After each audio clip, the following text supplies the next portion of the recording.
Le gîte des oies est un gîte on a 2 chambres qu'on loue à la ferme. C'est pour faire vivre les gens une expérience, étant donné qu'on fait l'élevage d'oies.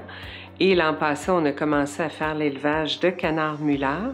Les gens peuvent vivre une expérience qui est quand même agréable parce qu'on leur explique de A à Z comment on procède avec les oies et les canards.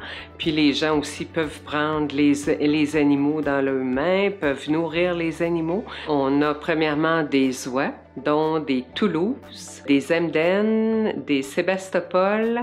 On a nos petits canards indiens, des dindes, on a des poules, 2 cygnes, le mâle et la femelle. Nos canards mulards, naturellement, qu'on gave cette année, qu'on fait du foie gras avec.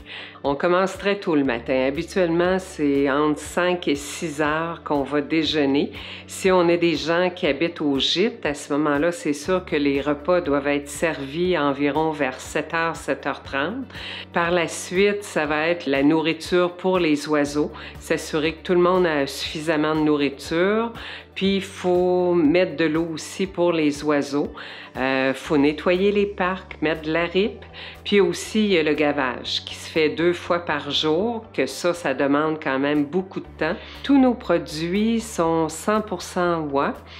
On n'a aucune autre viande rajoutée dedans. Au gîte des oies, on a développé l'an passé 4 produits, dont 2 terrines et 2 rillettes. On a aussi nos produits qu'on vend sur la ferme, qui sont la cuisse ou la poitrine d'oie et de canard.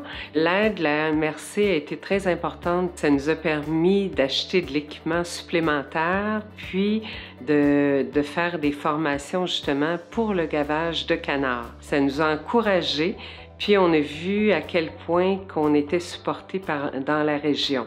Ma passion des oiseaux a fait qu'on s'est retrouvé sur une ferme pour faire une pré-retraite, puis pour faire l'élevage d'oies et de canards. Et j'espère bien pouvoir poursuivre cet élevage-là pour plusieurs années.